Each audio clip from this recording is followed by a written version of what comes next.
Saya ngaji banyak. Nabi Isa itu kalau orangnya ceria sekali.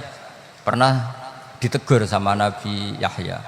Mali aroka dohikan, ka'annaka amin tamin makrillah. Saya melihat kamu kok selalu senyum ceria, seakan-akan tidak ada adabnya Allah.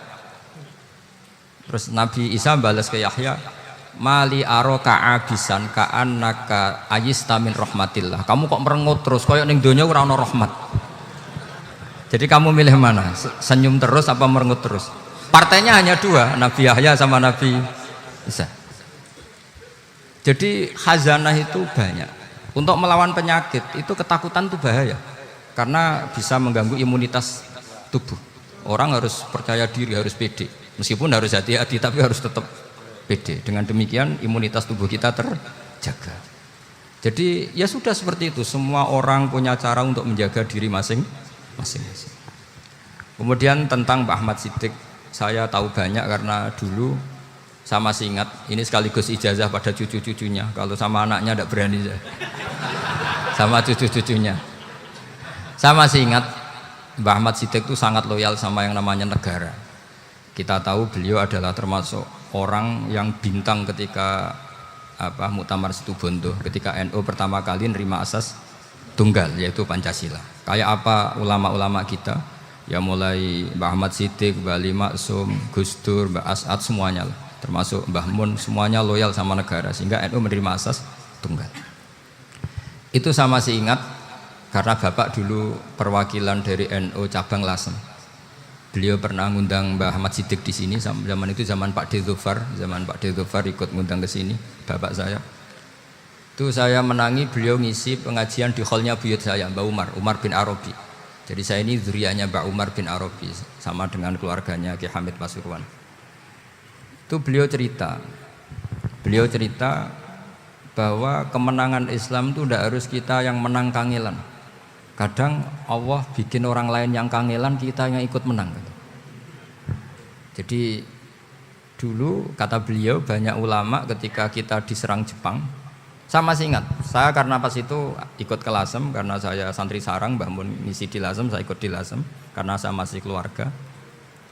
Itu ulama-ulama itu mimpi dibacakan ayat ghulibatir rum fi adnal ardi wa hum mim ba'di ghalabihim sayaghlibun fi bid'i sinin lillahil amru min qablu wa min ba'du wa yawma idzi yafrahul mu'minun. Itu dulu itu ada pertarungan besar antara kerajaan Romawi dan kerajaan Persia.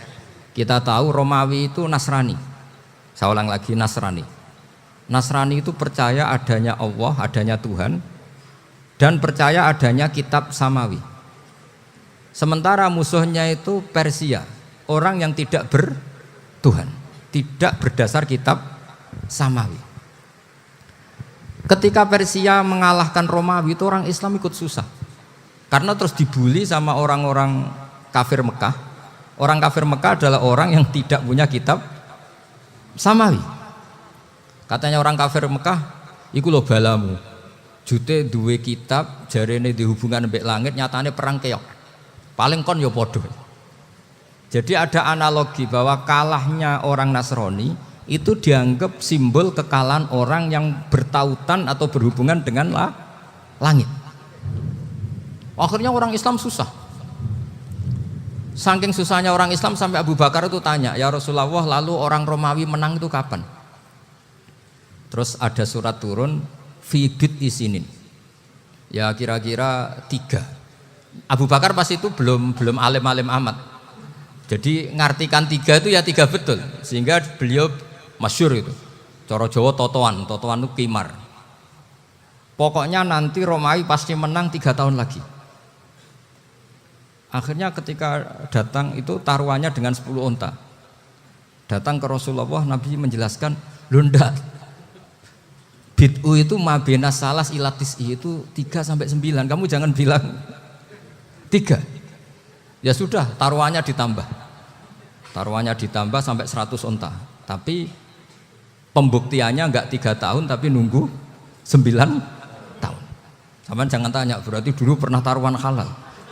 Zaman sebelum ngaji saya, sampean sudah sering taruhan, jadi jangan nyalahkan saya. Nanti itu ada ilmunya namanya nasah apa? Mansukh. Dan taruhannya Abu Bakar tidak kayak sampean. Taruhan yang sangat-sangat demi Islam, bukan demi hadun nafsi. Betul. Ketika tahun ke-7 orang Islam itu menang. Gila ya, tahun 9 itu umat Islam menang. Menangnya umat Islam mengalahkan musyrik Mekah itu di Badar.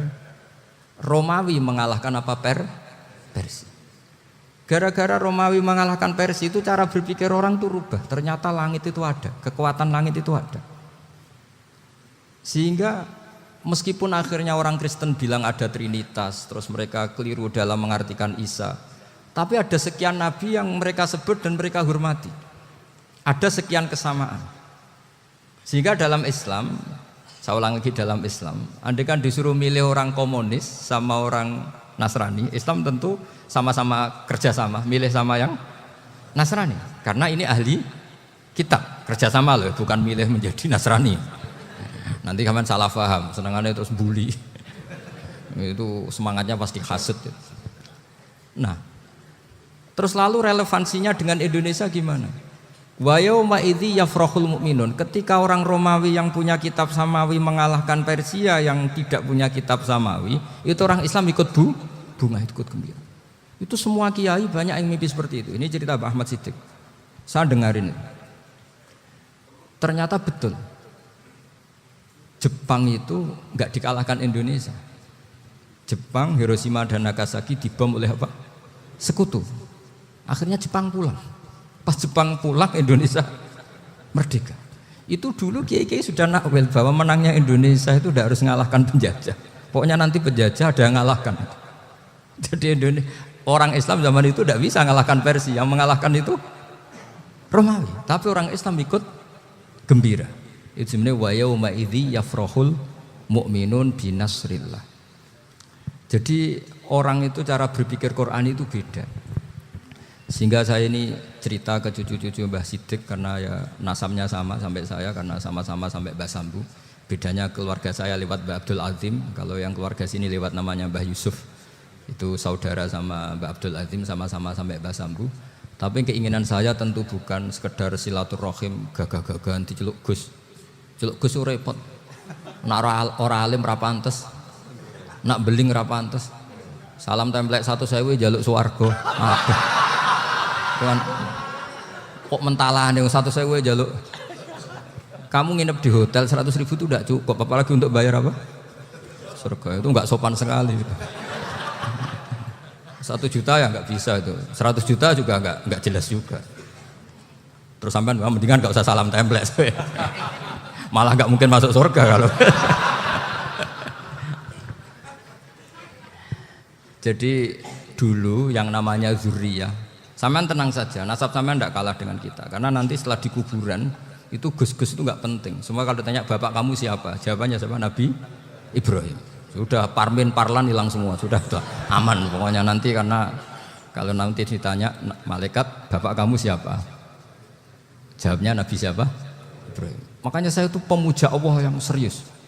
Sampean ya pemuja Allah, tapi kan kadang kurang alim.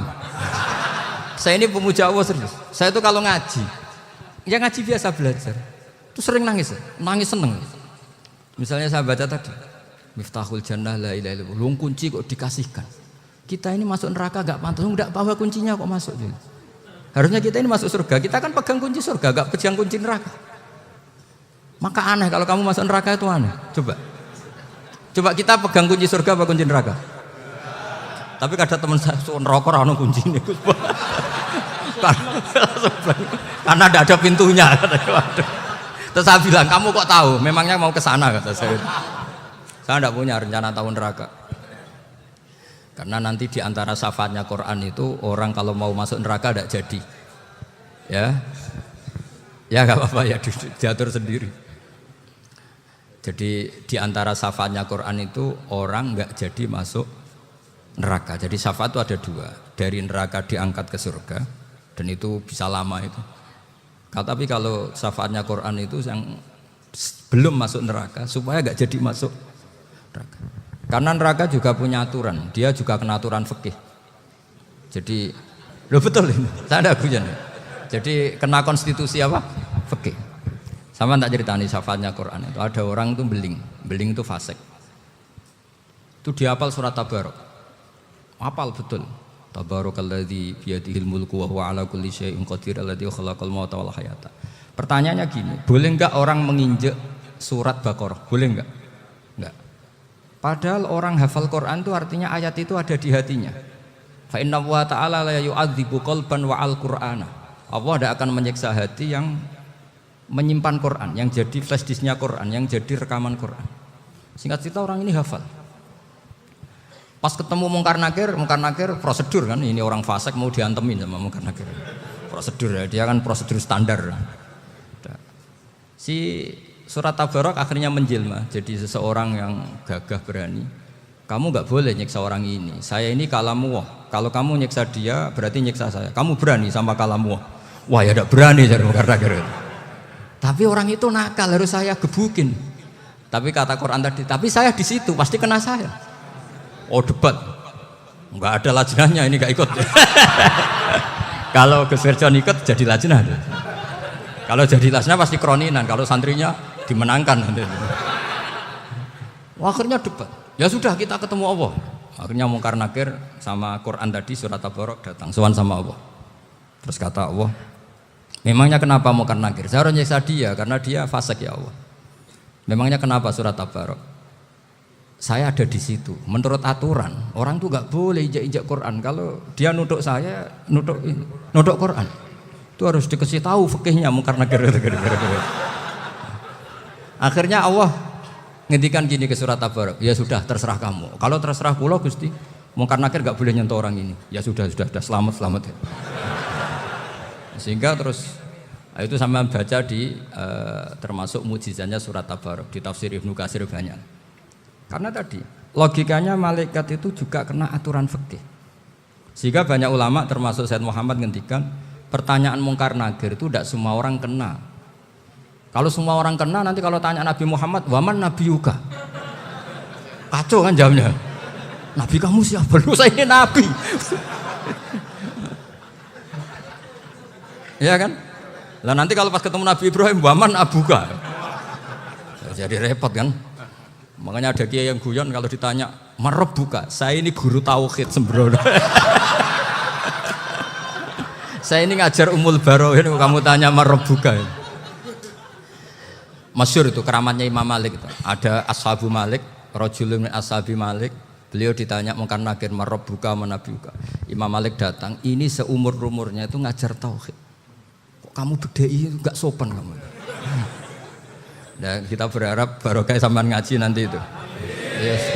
Malaikat itu anak sungkane itu. Jadi ada. Dan saya meskipun guyon itu serius.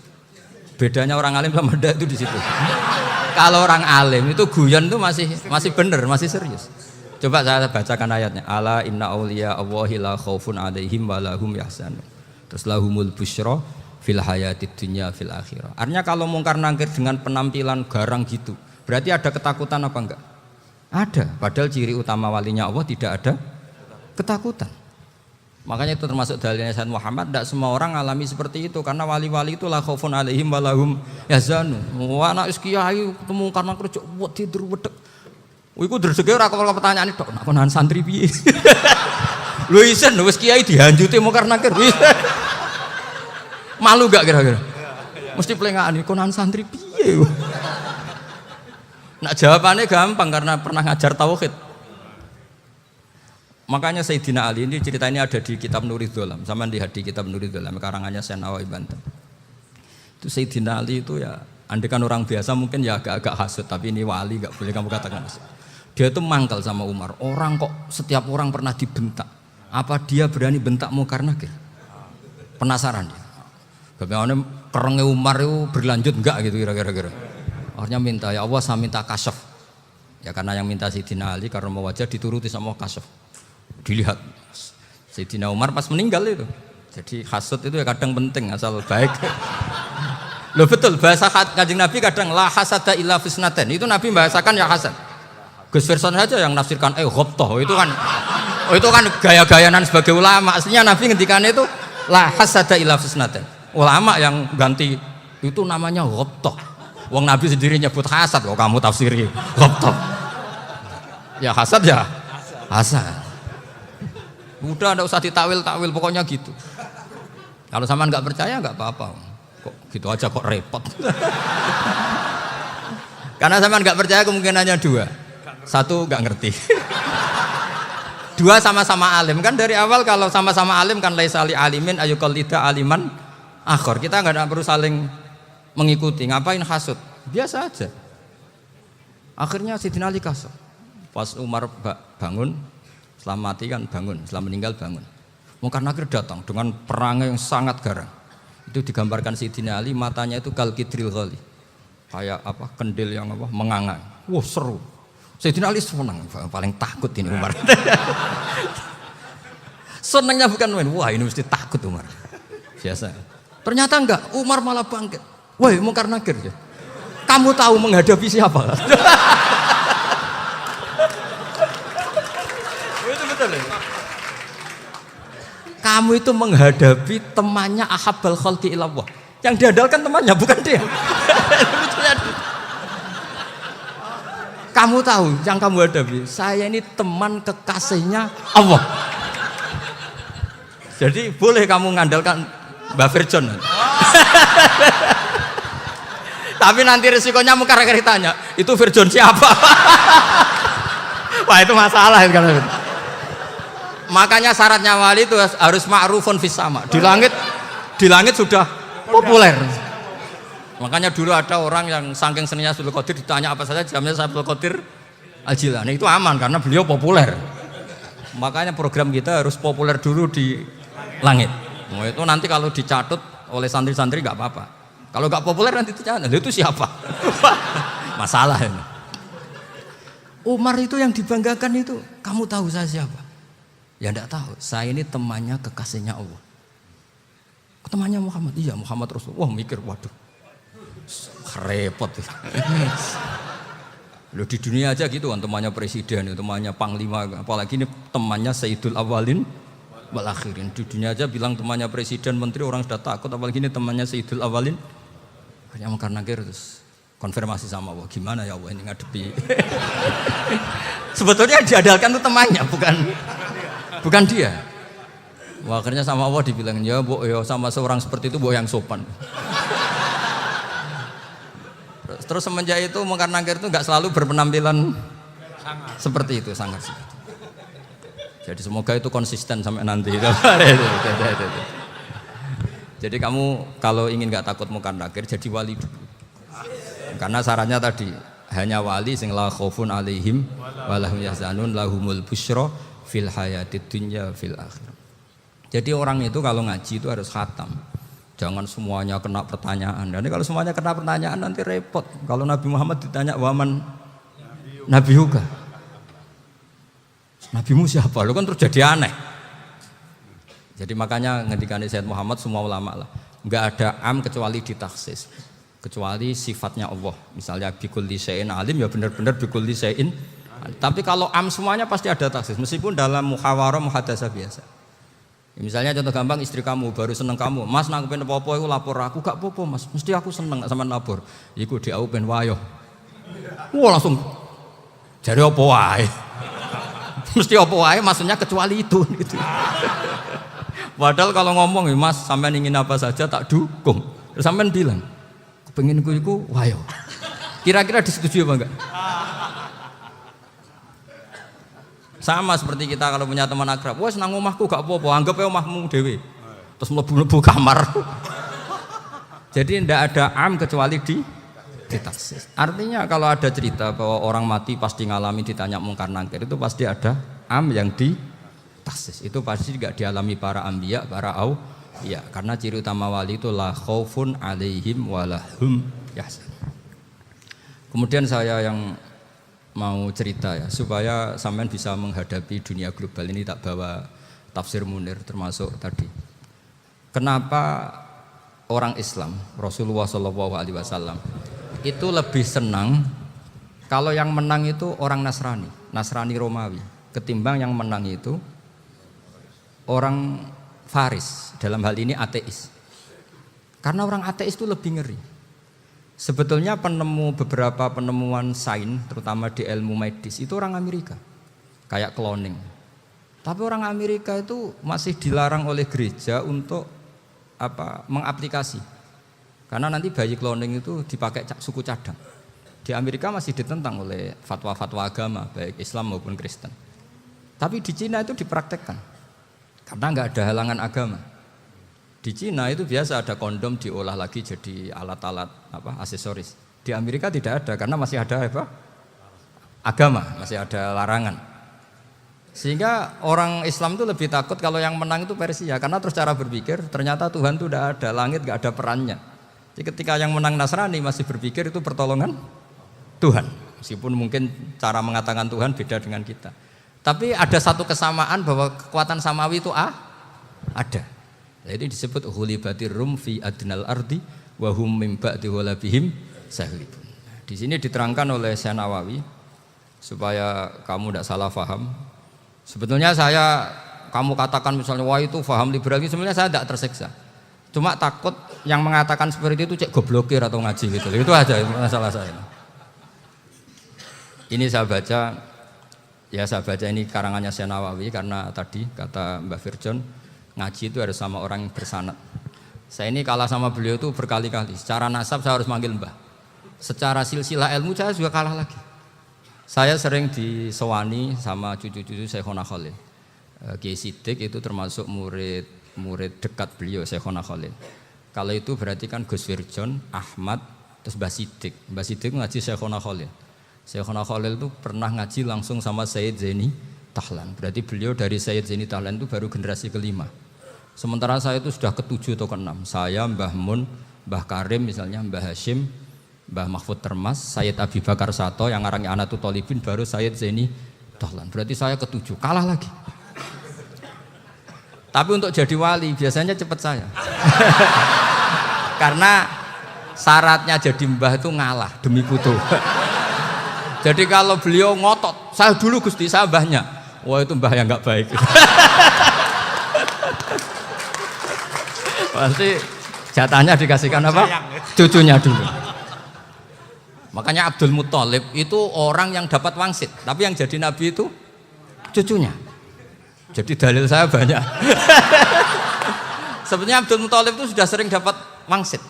Karena saya bahasakan wahyu, Nabi yang protes, enggak nabi kok dapat wahyu. Tapi sebetulnya Abdul Muthalib itu masyhur. Kalimat-kalimatnya menunjukkan bahwa beliau itu sudah dapat wahyu kalau nanti cucunya itu jadi apa? Nabi. Makanya senangnya bukan main Abdul Muthalib sama Rasulullah.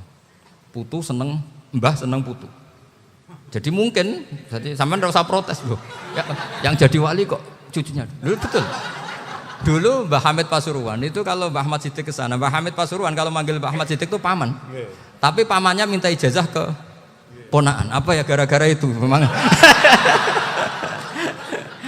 Kalau itu masih berlaku apa? Ngalah tadi. Kayaknya masih apa? Hawane masih. Hawane masih. Karena melihat tren-tren langit masih gitu kayaknya masih. Masih itu. Ya, tapi mbahnya tetap dapat jatah, tenang saja nanti. Tapi memang sebaiknya mbah itu legowo. Rasulullah Muhammad SAW itu terkenal min dzurriyyati Ibrahim. Tapi kata Rasulullah, ana dakwatu Ibrahim wa bisyaratu Isa. Aku nganti ngene iki barokah dongane Nabi siapa? Ibrahim. Jadi dongane Nabi Ibrahim nggih tiba teng putu. Jadi banyak bukti bahwa jatuhnya ke putu gitu.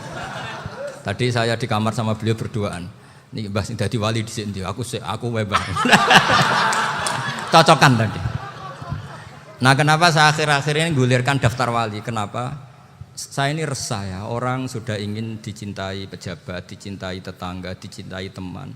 Tapi kadang-kadang orang lupa lagi dicintai apa? Makanya saya meskipun guyon, tapi ini amdan, bukan sahwan. Supaya orang punya cita-cita lagi jadi wali, ingin dicintai Allah. Kita ini terlalu lama ingin dicintai makhluk. Mbok ya naik kelas sedikit lah. Ingin dicintai Allah Subhanahu wa Ta'ala. Meskipun saya guyon, tapi tadi guyon saya tuh lebih serius ketimbang serius Anda. Karena tak pikir. Saya tuh kalau pergi itu seneng ngebis, bukan karena saya tidak punya mobil, tapi saya sering mau butuh itu supaya nggak diganggu. Karena saya tuh harus punya waktu sendiri. Kalau ngebis kan ketemu orang nggak kenal, tapi sekarang ya agak susah, banyak yang kenal. Dan susahnya lagi gak minta ijazah, minta foto. Aduh. Repot tuh. Mau dibenci itu umatnya Rasulullah Shallallahu Alaihi Wasallam. Mau disetujui itu sanatnya mana? Kalau ketemu orang alim minta apa? Foto. Itu nggak ada sanatnya. Nggak tahu saya itu mazhab dari mana itu. Ya mazhab milenial yang jelas itu kan. Ini tak baca ya biar dapat. Karena ini kenangan saya sama Mbak Ahmad Siddiq. Saya masih ingat betul beliau ngisi hallnya Mbak Abdullah bin Umar, berarti abahnya Mbak Hamid. Karena mbah saya itu Fatimah binti Khalid bin Umar. Kalau Mbah Hamid itu Hamid bin Abdullah bin Umar. Itu saya masih ingat betul zaman itu Mbah Hamid setiap hall di Lasem itu rawuh dan saya derek mbah saya karena masih misanan datang ke Lasem. Itu beliau pas itu ngisi sama Mbah Mun. Mbah Mun masih muda, Ki Ahmad Siddiq sepuh senior. Itu beliau cerita bahwa dulu ketika Indonesia dijajah Jepang itu para kiai mimpi dibacakan ayat Khulibatir Rum fi adnal ardi wa hum min ba'di walabihim salim. Terus ada kiai yang tanya, takwilannya gimana? Ya nanti Jepang pulang bukan karena kita yang mengalahkan, tapi Jepang ada yang mengalahkan sendiri, meskipun tidak kita. Kayak dulu Faris tidak dikalahkan Islam, tapi dikalahkan Romawi, tapi yang senang umat Islam. Wa yauma idzi yafrahul mu'min. Itu luar biasa ulama-ulama kita. Delalah kejadiannya Indonesia seperti itu. Yaitu kita tidak mengalahkan Jepang, tapi Jepang pulang sendiri karena dikalahkan apa? Sekutu. Ya ini saya baca. Ini tidak usah dicek bacanya benar apa enggak, sudah aman apa? Aman. Karena kalau saya salah itu ya sengaja. Artinya ya sengaja, ya biasa maksudnya. Saya kemarin ngisi di Pondok Peloso, di Pondok Al Munawir Jogja.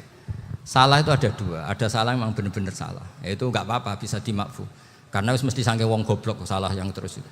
Ada salah bawaan ilmu, itu repot tuh dadaninnya. Karena misalnya kita yang biasa belajar qiraah sabah wayah sibuhu, mesti diulang lagi wayah sabuhu. Karena qiraahnya Imam Asim itu hasibah yah sabu bifathis sin. Sementara kita kalau ngaji kitab kulino yahsibu. Sehingga kita yang biasa belajar sabah itu kalau baca kitab itu kayak orang bingung. Kadang-kadang yang ngaji juga bingung. Gus Pak mau cok bulan pelin. Ya tepat-tepatan. Ada yang mengatakan Gus Pak bingung, ada yang mengatakan Gus Pak alim alamah. Ya tepat-tepatan nasib tadi. Karena memang ya sab'ah memang seperti itu. Misalnya kufuan. Kufuan itu Imam Asim baca kufuan. Tapi beliau punya murid namanya Syu'bah. Itu kalau baca kuf'an. Makanya kita itu, ini kan khataman Quran ya. Jadi saya menyinggung sedikit tentang qiraah sab'ah. Tadi beliau juga sudah tak kasih kitab saya Hifdzuna Lihadal Mushaf. Sama tak ajari latihan sab'ah. Memang angel ya. Makanya yang nggak bisa itu wong pinter. Sudah tahu angel ya nggak usah diteruskan kan. Orang menghindari barang angel itu pinter apa goblok? Pinter. Berarti wong goblok pinter. Saya tuh makanya sama orang goblok tuh respect. Jadi orang alim tuh angel apa gampang? Angel. Menghindari barang angel pinter apa goblok? Loh, orang menghindari barang angel pinter apa goblok? Pinter. Berarti wong goblok pinter. Jadi saya sama orang-orang goblok itu respect. Sudah tahu jadi orang alim angel ya barang angel ya harus dihindari. Makanya saya ini insya Allah umatnya Nabi yang termasuk yang terbaik. Amin. Karena mencintai umatnya Nabi termasuk yang goblok. Wah, itu tidak gampang itu. Ya, karena tadi sudah tahu ya. Seperti itu loh orang naik panjat pinang itu yang naik karena ingin hadiah. Yang nonton sudah tahu wah licin kok dinaikin mau keplodok ya. Tapi orang sepakat yang nonton juga pinter karena sudah tahu ribet kok. Tuku yang pasar kena lah apa mana. Sama-sama juga gitu. Ngalim tafsir angel, ngalim fikih angel. Tak karek ngaji ngerekam kan gampang. Itu pinter apa goblok? Pinter. Iya. Makanya kula niku mbok burohno ngono tok. Saya tadi dinasihati Mbak Firjon muga-muga hati saya selamat. Saya itu meskipun kata orang banyak, muhibbin saya banyak, tapi saya insya Allah tidak riak. Saya itu pakai kitab namanya Tasbidul Fuad, itu karangannya Sayyid Abdul Al-Haddad. Ketika beliau punya muhibbin banyak ditanya, bagaimana ya Habib Anda menjaga hati Anda? Jamnya Sayyid Abdul Al-Haddad itu unik. Innama azzamu Allah. Mereka itu sebenarnya menghormati Allah. Cuma butuh sarana, dan itu saya. Jadi saya tahu sampean semua itu mencintai Quran, mencintai sunnah Rasul, mencintai hadis-hadis Rasul. Cuma sampean kan karena nggak paham, terus manfaatkan saya. Jadi sebenarnya saya ini korban. Korban. Jadi saya mau riak gimana, korban kok mau. Bangganya di mana tuh? Coba sampean misalnya ngaji tafsir, belajar sendiri kan susah. Terkibnya susah, maknanya susah. Bahkan beli kitabnya kadang enggak kuat. Loh, untuk jadi alim tafsir itu kan harus beli kitab. Loh, saya sering belajar kitab itu jutaan. Tafsir Tobari, saya pernah beli kitab Fakhrur Razi itu berapa coba? 27 jilid. Karangannya Fakhrur, belum karangannya ulama modern, Imam Sa'rawi. Itu berapa jilid? Itu jutaan. Saya kemarin juga dihadiahi kitab Pak Quraish Shihab namanya Faidul Bari fi Syarhil Bukhari. Pak Quraish Shihab yang terkenal. Dia sering diskusi sama saya. Saya ngasih hadiah beliau ngasih hadiah saya. Oh itu harganya enggak kuat. Dadak kuat kadang di Indonesia enggak ada coba. Dan sama orang hebat menghindari kesulitan itu. Nah, kesulitan itu sebab ngaji ikut, kalau enggak paham dirukokno rekamannya sudah gitu. Pinter mana sampean sama saya? Pinter sampean kan? Bikin sosis susah, beli aja kok repot kan. Nah, makanya enggak boleh orang bilang, "Wah, iku goblok reso tafsir iku wong pinter." Makanya nanti kalau saya ketemu Nabi tidak termasuk orang yang mentahkir orang Islam. Kafa bil mari isman ayah kira akhahul muslim. Jadi cukup orang itu dosa kalau menyepelekan orang Islam, termasuk darani sampean goblok itu dosa. Caranya enggak darani goblok ya tadi di logika tadi. Alim iku angel. Ngendari angel iku pinter. Berarti wong bodoh pinter ya sudah gitu. Tapi tetap bodoh. Tapi ini satu cara untuk saya respect gitu. Coba orang yang ngaji tafsir saya banyak, mungkin ribuan. Itu sebetulnya mencintai Quran. Karena Quran adalah kitab suci yang panduannya umat Islam. Sangat mencintai Quran. Terus kemudian mereka enggak paham. Terus mencari orang yang memahamkan. Burohno lah cara Jawane. Terus keren saya itu di mana coba? Lah terus mereka kurang ajarnya gini, kalau paham itu ya alhamdulillah paham. Kowe nak ngaji Gus Bae ngono tok. Tapi nek ora paham, ora nyalano akale. Mari Gus Bae nerangno cepet, mulane gak paham. Ora kok nyalano teke sing lelet. Oh kan masyaallah naudzubillah tenan. Sebetulnya tingkat kurang ajarnya tinggi Gus sebenarnya. Jadi kalau enggak paham itu kadang enggak nyalahno uteke. Kayak mau misalnya, "Wah mari mikir ra jelas." Padahal misalnya jelas ora mesti paham bodoh. Paham ya? Jadi kata Sayyid Abdul Haddad, innama azzamu Allah. Sebenarnya mereka itu sangat menghormati Allah. Makanya kita enggak perlu mengatakan wasilah itu kafir, enggak akan. Karena orang tawasul sama Rasulullah itu ingin dapat ridhonya Allah lewat orang yang dicintai Allah.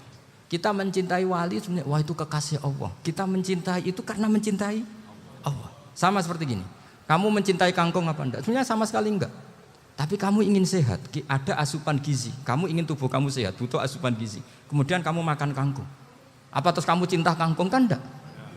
Cinta kesehatan kamu sama. Orang yang mencintai saya sebenarnya ingin kepuasan rohani. Saya kan termasuk kiai yang torekonya gampang. Ini swarga kan akhirnya penggemarnya banyak. Coba kalau kamu neraka. Jadi sebetulnya Anda mencintai kepuasan Anda sendiri. Nah, saya ini korban. Makanya untuk masuk surga cepat saya, korban itu cepat. Da'watul mazlum la turaddu kan gitu. Laisa bainahu wa bainallah hijab. Jadi saya kalau donga langsung seret langit. Karena mazlum. Saya sinau tafsir coba sampean bayangkan ada tafsir itu sudah 27 jilid. Sekarang Fakhrur Razi itu bulatnya bukan main.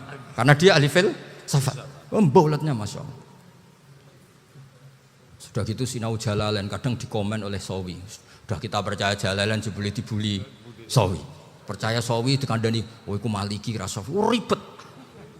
Sudah gitu sinau Qurtubi, sinau tafsir Tobari itu susahnya. Belinya susah, belajarnya susah. Padahal saya punya keluarga, punya istri, punya anak. Bayangkan kalau istri saya rewel kayak istri sampean. Wah itu, tapi alhamdulillah enggak. Sama sekali enggak. Allah sudah milihkan, wah ini bahaya kalau punya istri rewel. Imam Sibawai itu kitabnya banyak, tapi yang terbukukan hanya kitab Abu Sibawai. Karena beliau kalau sudah belajar lupa istri. Hanya pas beliau di pasar, kitabnya dibakar semua sama istrinya. Karena dianggap saingannya. Ternyata yang dicerai tidak kitabnya, malah istrinya. Itu Imam siapa? Sibawai. Tapi alhamdulillah kitab saya enggak terbakar, aman. Saya teruskan ya. Jadi untuk menjaga riya dilatih innama azzamu Allah. Sebenarnya mereka itu menghormati Allah. Sehingga wasail-wasail itu sebenarnya enggak pernah jadi subjek, pelaku utama enggak. Tetap Allah. Sebab itu kata Sayyid Muhammad, kamu kok mengatakan wasilah itu kafir itu gimana? Ketika innallaha qad ba'atsa lakum taluta malika. Talut itu ya manusia. PD-nya itu apa? Inna ayata mulkihi ayyatiyakumut tabut fihi sakinatum mir rabbikum wa baqiyatum mimma taraka alu Musa wa alu Haruna tahmiluhul malaika. Jadi beliau PD itu kalau bawa sunduk semacam peti sakti, sing di situ ada baqiyatum mimma taraka alu Musa wa alu Haruna tahmiluhul malaika. Ya kayak semacam jimat. Tapi saya bukan mensyariatkan jimat enggak, karena nanti banyak penjual yang pembohong juga gitu loh. Cuma cerita, kamu tidak usah mengatakan kafir. Dulu Tolut PD-nya kalau bawa sunduk semacam peti kesaktian yang di situ ada baqiyatum mimma taraka alu Musa wa alu Haruna tahmiluhul malaika. Sehingga Khalid bin Walid meskipun beliau sahabat dan menyaksikan wajah Rasulullah sallallahu alaihi wasallam, itu bawa sya'aratun min sya'aratihi Rasulullah sallallahu alaihi wasallam, bawa rambutnya Nabi. Perang kemana mana itu diletakkan di pecinya. Nanti sama tanya lagi, masa pakai peci Khalid bin Walid ini? Wah panjang sampean itu repot. Sampean tak warai ngaji usul fikih. Usul fikih itu kalau ngaji itu ada istilah tangkihul manat. Ini mestinya wilayah yang kita bisa berdebat sama Mbah Firjon. Dulu itu musuh saya karena saya makili Anwar, beliau makili Peloso. Tapi tahu-tahu kalah tua terus saya mengundurkan diri. Di fikih itu ada istilah, ada tangkihul manat, ada tahqiqul manat, ada tangkihul manat. Tangkih itu kira-kira gini, lafadz hadis itu dibuang sekian untuk tahu bahwa itu madarul hukmi. Misalnya gini, tak beri contoh paling gampang. Sama harus paham, kalau nggak paham nggak pinter-pinter. Ja'a a'rabiyun ila Rasulillah sallallahu alaihi wasallam. Ya karena ini menghormati Mbah Ahmad Siddiq, saya orang alim, jadi ngaji ini tetap ada suasana alim. Ya harus ada suasana alim. Nggak perlu jadi orang alim tadi susah. Sudah ngedari susah itu pintar. Sudah itu aja. Jadi orang alim susah, ngedari barang susah pintar. Berarti orang tidak alim pintar. Nah, meskipun tetap sudah itu pegangi sampai mati nanti. Loh, jadi orang alim itu repot. Itu kata Imam Ghazali, kalau orang alim kalau mau masuk surga itu sama Allah nggak boleh. Kif, kamu nggak boleh langsung masuk surga. Coba cari umat kamu, syafaati dulu. Nah, saya takut nyari sampean nggak bisa kembali. Saya tidak punya rencana itu. Pokoknya mau masuk. Boleh sampean kuaduan, aduan balik raroh dewe, wah repot nanti saya. Berat jadi orang alim itu berat. Ya saya teruskan ya. Ada tangkihul manat. Ja'a a'rabiyun ila Rasulillah sallallahu alaihi wasallam. Faqala ahlaktu wa ma ahlakaka qal waqa'tu imraati fi nahari Ramadan. Ya sidang kita, saya ini rusak ya Rasulullah. Kenapa? Karena saya menjima istri saya fi nahari Ramadan. Terus kata Nabi, kamu harus bayar kafarah. Napa Nabi kafarah? Puasa 2 bulan. Wong baru 1 hari aja terjadi gitu kok disuruh puasa 2 bulan. Ya tidak kuat ya Rasulullah. Baru berapa hari saya puasa aja kecelakaan seperti itu. Apalagi kalau sampai 2 bulan. Enggak ya Rasulullah. Ya sudah kalau gitu kamu pertama ngasih makan apa? Itku rokobah kan, pertama merdekakan budak. Tapi kan sekarang nggak ada budak makanya terus sekarang langsung puasa. Wah ini nggak bisa semua. Ya sudah ngasih makan orang 60. Kasihkan siapa ya Rasul? Ya orang fakir. Saya ini paling fakir. Di kampung saya ini orang paling fakir. Jadi mulai dulu orang fakir itu hubungan suami istri itu paling lancar mulai dulu. Makanya orang fakir itu anaknya banyak. Karena hiburannya hanya itu. Wong Ramadan aja. Coba mau ke ATM nggak punya uang, mau antri di bank nggak punya, mau apa coba? Itu mulai dulu. Ini sanatnya mutasil. Wah, akhirnya sudah sanksinya kan tadi ya itqu raqabah atau puasa 2 bulan berturut-turut atau ngasih makan 60 orang miskin. Lalu kata ahli usul fikih, kata a'rabi dibuang, nggak menjadi catatan hukum.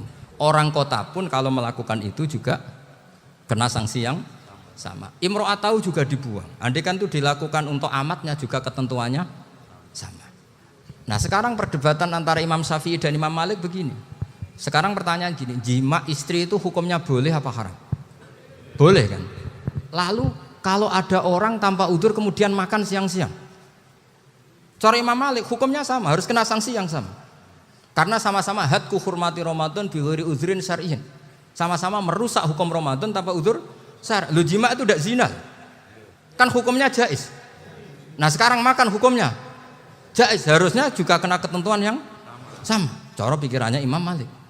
Nah, alhamdulillah Imam Syafi'i gak setuju. Wah, cara setuju repot. Bahkan orang-orang Syafi'i sudah punya khilaf, kalau gitu minum dulu.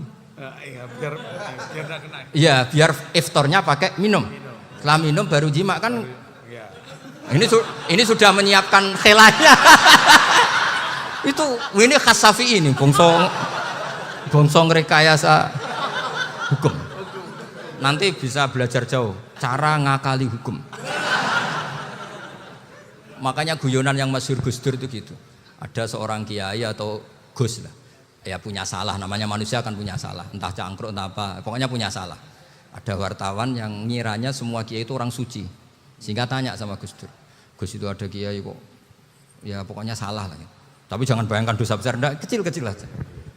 Itu gimana itu? Padahal kiai kan orang suci. Jawabnya Gus Dur lucu. Ya justru yang boleh salah itu para kiai. Kalau kamu nggak boleh. Loh kok bisa Gus? Karena mereka tahu caranya tobat. Repot. Kalau kamu nggak tahu caranya. Sama pelanggaran hukum itu ya harus pakar-pakar hukum. Itu yang tahu caranya rekayasa. Kalau kamu ya kena pasal kan ya. Jadi kamu jangan niru saya ini punya sekian cara untuk kembali. Nah, itu namanya khilaf. Makanya kata Sayyid Muhammad, kamu tidak usah anti khilaf. Karena Abu Hanifah itu membolehkan khilaf, kitabul khiyal. Yang penting kamu soleh dulu. Setelah soleh nanti Allah maklumi. Soleh dulu, syaratnya soleh dulu. Kalau tidak soleh jangan. Contohnya gini, ada orang mau puasa lemes sekali, mau makan. Gampang, kalau langsung makan kan kayak hadku hormati Ramadan biwiri udrin sarian. Aku langsung mau jembera sowan Mbah Firjon. Sudah status saya apa? Musafir. Ya sudah, berangkat aja sampai Tuban makan. Nanti kalau nggak jadi ya nggak apa-apa sudah. Kan mulai pergi sudah musafir. Saya tidak tahu nanti malaikat tertarik gebuki nggak tahu. Tapi itu ada khilafnya, asal soleh. Karena kata Sayyid Muhammad dan semua kitab mengatakan itu. Kalau sama nggak tahu ya kebablasan. Nabi Ayub, yang nabi yang terkenal Gudiken itu siapa? Ayub ya. Nah, itu yang Israiliyatnya kan seru lah. Gudiken dikukur bek kreweng itu terlalu lah kalau itu. Untuk kreweng konti, ning Arab ora kreweng itu sudah masalah itu. Singkat cerita, Nabi Ayub ketika diasingkan kaumnya itu kan nggak punya sumber makanan. Lah orang lelaki itu mulai dulu egois. Istrinya Nabi Ayub itu cantik sekali, udah cantik, rambutnya bagus. Makanya kamu nggak usah tanya kenapa istrinya Kiai banyak yang cantik. Ya, warasatul anbiya, nggak boleh mungkin. Kalau nggak cantik ya warasatul anbiya dari segi balak. Istrinya Nabi itu semuanya cantik. Nggak usah tanya sebabnya apa, pokoknya gitu, semuanya cantik. Singkat cerita, beberapa kali istrinya Nabi Ayub itu kerja demi bisa nafkahi Nabi siapa? Suatu saat itu tidak ada pekerjaan yang cukup untuk beli roti. Satu-satunya peluang dapat rezeki itu putrinya raja itu rambutnya berondoli. Terus ada sayembara siapa yang rambutnya bagus mau dibeli. Sampai rambutnya istrinya Nabi Ayub itu dijual. Nabi Ayub tersinggung karena itu mengurangi kecantikan. Jadi lelaki mulai dulu gitu. Udah nggak urun kalau istrinya nggak cantik itu komplain. Itu khasnya lelaki. Jadi kalau kamu gitu ada sanadnya juga, tenang saja ya. Komplain ya pegawaian itu. Saking mangkelnya Nabi Ayub terus ngendikan la adriban naki mi'ata sautin. Kamu akan saya pukuli dengan mi'ata sautin atau dengan 100 cambukan. Atau mi'ata dikhtin atau mi'ata apalah sesuai konteks zaman itu. Engko namanya pecut tuku kondi kok ribet lagi. Singkat cerita akhirnya ketahuan bahwa istrinya menjual itu demi Nabi Ayub. Allah nggak ridho kalau kekasihnya yaitu istrinya Nabi Ayub wis perjuangan kayak gitu malah kena hukuman. Tapi Allah juga nggak ingin kekasihnya yang bernama Ayub melanggar sumpah. Padahal beliau sudah sumpah wallahi demi Allah nanti tak pukul dengan 100 kali. 100 kali dengan lidi lah misalnya, contoh yang gampang tuh lidi. Akhirnya sama Allah dikasih satu solusi. Wa khud biyadika dikhtan fadrib bihi wala tahnas. Ya sudah, lidi itu ikat jumlahnya 100. Terus pukul sekali saja. Anggap saja sudah 100. Iku pangeran sing wari ngakali ngono iku pangeran. Tapi syaratnya soleh. Syaratnya soleh. Jadi kalau kamu anti khilaf berarti anti ajarannya Allah di ayat itu. Wa khud biyadika dikhsan fadrib bihi walata. Itu dulu ada, ini cerita di Ithaf. Ini cerita terakhir, ini sudah, sama jangan nama sudah. Terus pengumuman tadi, yang enggak pernah sepuh ngutang saya itu haram tadi. Karena tadi saya punya kewajiban di rumah yang bisa menggugurkan ya kewajiban yang lebih besar. Lebih besar itu ya tadi, bisa pernah guru, pernah sepuh. Yang jelas enggak umur. Umur sampean menang kabeh itu. Tua-tua ini serepot itu. Ada raja itu ganteng kaya, senengannya nikah perawan cantik. Itu semua kampung mesti kenal. Mungkin digilir atau gimana pokoknya. Suatu saat ada pemuda suka sama perempuan yang di kampungnya, cantik sekali.